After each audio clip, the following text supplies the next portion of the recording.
What it do, homies? It's your boy David. I'm back today. We out here about to check out Metallica, Leper Messiah. I did have to Google what leper meant. I thought it had something to do with leprosy, but that might be something that's different because I have a separate definition up in here that says a person who is avoided or rejected by others, right? So you put the word Messiah next to it, which is anointed. It's almost like this person's maybe the king of leper, right? Anyways, let's go ahead, shut up and turn it up. Oh, wait a minute. Oh, no, not yet. All right, now we begin.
Oh my goodness, bro. Metallica's intros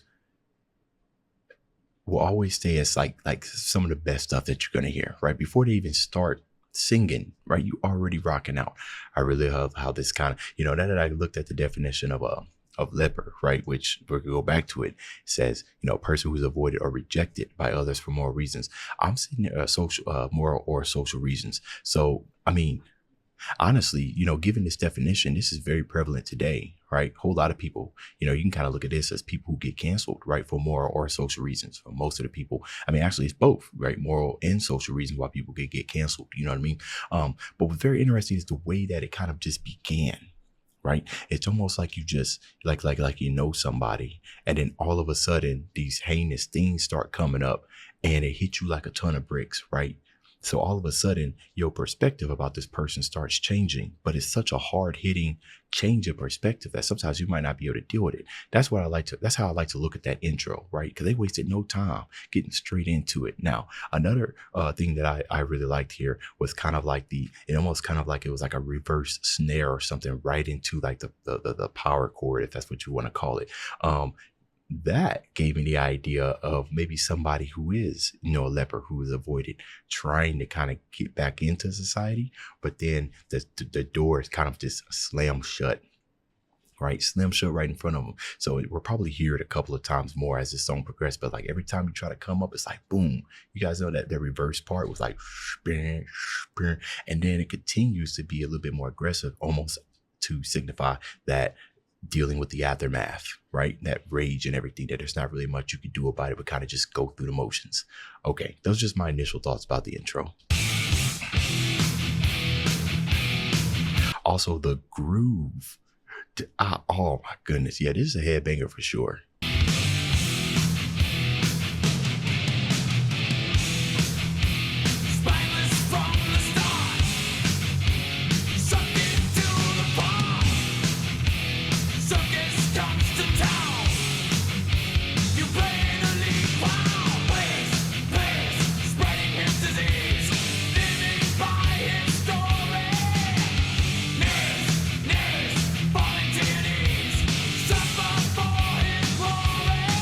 Okay, so now we're getting into the Messiah type of part. But this is interesting. Knees, fall into your knees, suffer for his glory. See, the lyrics almost kind of contradicting, right? Because it makes it seem like he's going around doing like some bad things, especially right here, spreading his disease, living by his story, right? So he's not taking any type of crap from anybody, right? He's just going around doing what he wants to do, right? That what I say is law. And then here, fall into your knees, suffer for his glory. But it's just you play the lead clown, so you're the head honcho, but fall into your knees, suffer for his glory, right? If you're somebody that is shunned, I might be taking the title a little bit too seriously, but if you're somebody that was shunned away, right? Then why would anybody be falling to their knees to suffer for that person's glory, right? Unless that is what they want, right? And falling to your knees, you don't necessarily look at it as a you might not see it that way, like you're falling to your knees and that you're suffering. You might not see it until like the last moment. You know what I mean? So I'm having it probably will come clearer as we listen to a lot more of this, and things will start. I'll start to understand more things in context. But let's keep going. I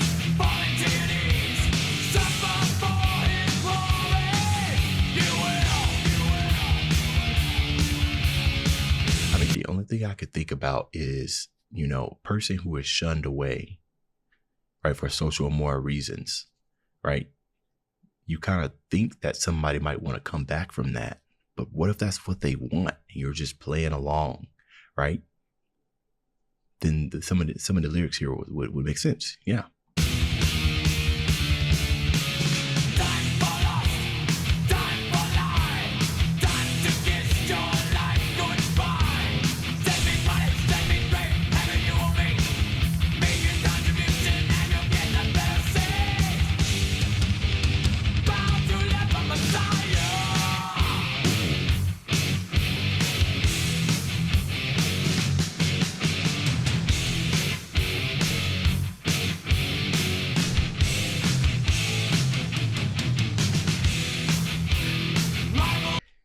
Okay, so I just got another thought, right?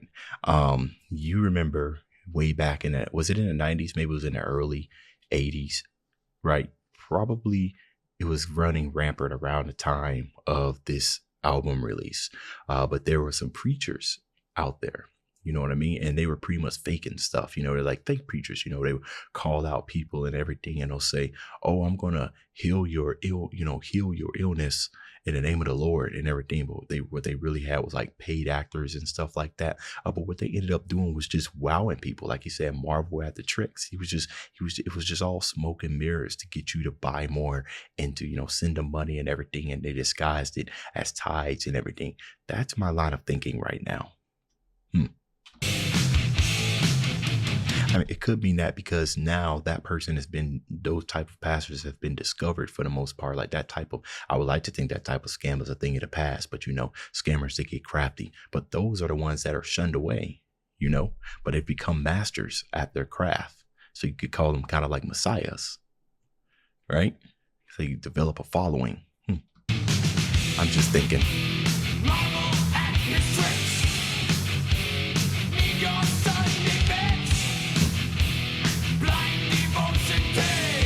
Yeah.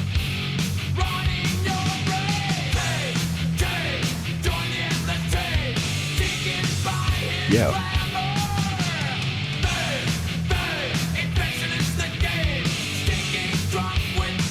See, yeah, I think that's what this is about. And I could be wrong, right?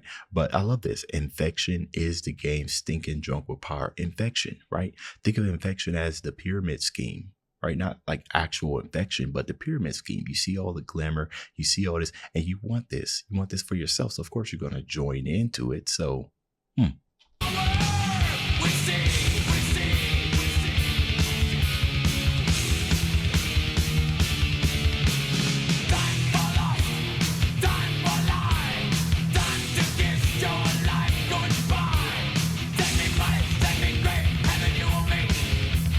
contribution.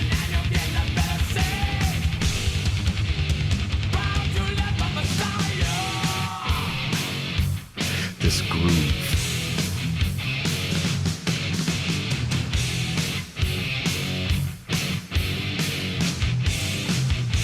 So I know there's a solo coming on and everything, and I know I'll pause a bit, but welcome to my channel. Okay, so I think what's really kind of adding to the groove, of course, is kind of like those staccato type, not staccato, but those stagnant notes that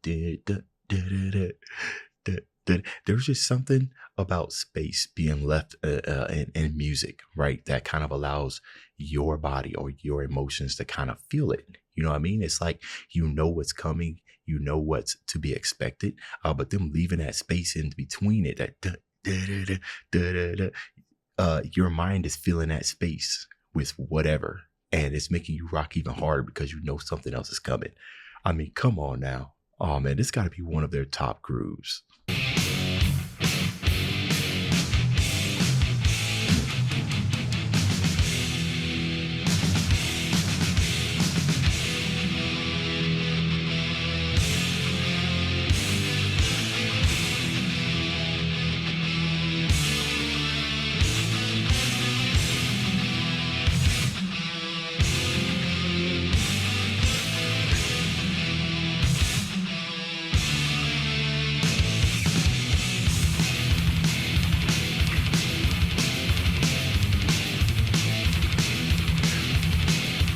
Drums, man.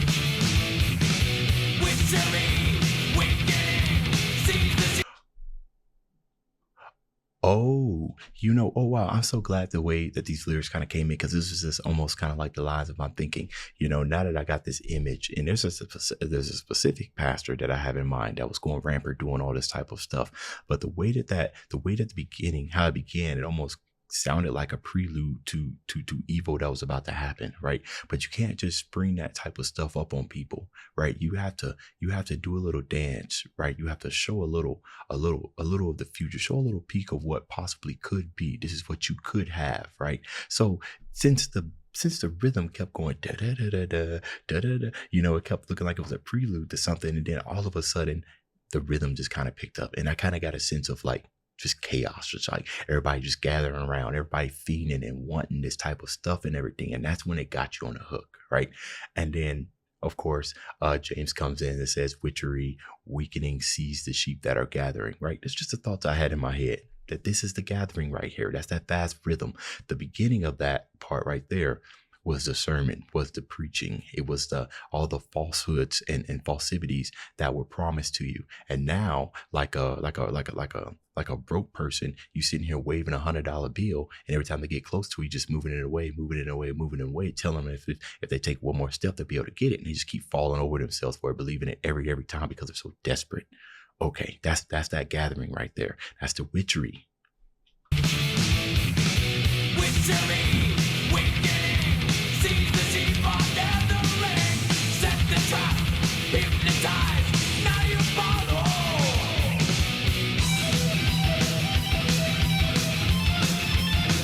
There's that modulation in the guitar.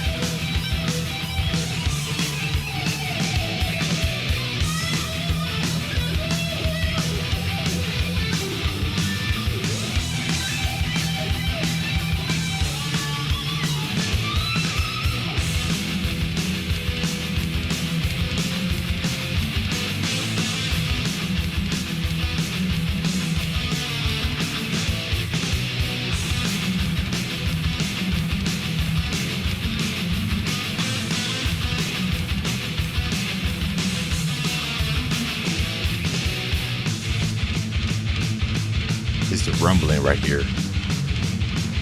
So that guitar solo, right? So whenever I'm listening to music or listening to solos, I always like to I always ask myself these questions. I ask, all right, now why is it that he decided to play that in a higher tone? Right. So I'm thinking cries or something like that. And he played it in a fast rhythm. Like people are just a bunch of people crying.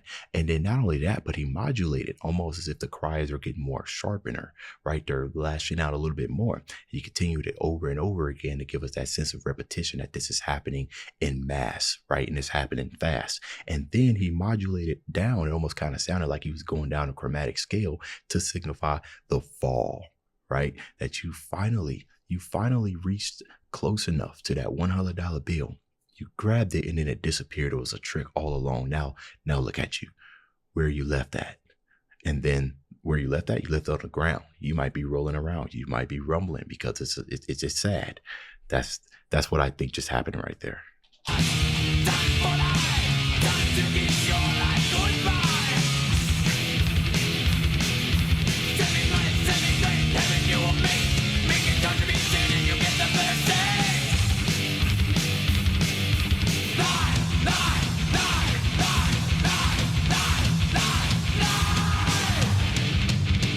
Repetitive.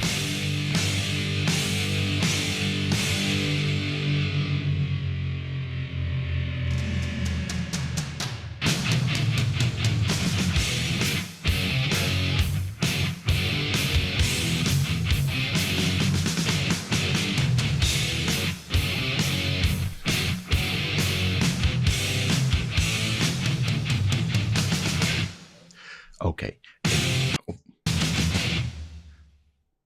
I want to make sure they weren't about to surprise me again. Oh, sorry. I have kids that are sleeping, so I had to make sure that it wasn't my daughter that was crying and everything. It's the kids next door. Okay. Now look at you see that at the end, everything kind of came full circle, right? We kind of had the climax and everything, and now that crowd's been won over. Now it's time to start it all over again. Start the song and dance all over again. Oh my goodness. Okay. So I'm kind of trying to look at this as like a more broader like perspective, right? Because I believe it's very easy to kind of look at this song and say that that this was more aimed not necessarily towards like Christianity, but maybe religion in general, right? And what I like to think is that it was for the most part probably aimed at that. Um, but not necessarily aimed at the entire of Christianity, just those that practiced that type of evil method, which is not of God, by the way. You know, I do consider my Christian man a Christian man myself. But I can see that though, how you kind of look at this and be like, yep, that's what all the people in church be doing. They all following smoke and mirrors and everything. But that's another conversation. I definitely enjoyed this. This has definitely got to be one of their most top grooves that's got me jamming. But then again, I got like 80 something reactions to Metallica. So whew. Anyways, thanks for sticking around. It's the end of this video. If you enjoyed the content, leave a like and subscribe. Dave's out.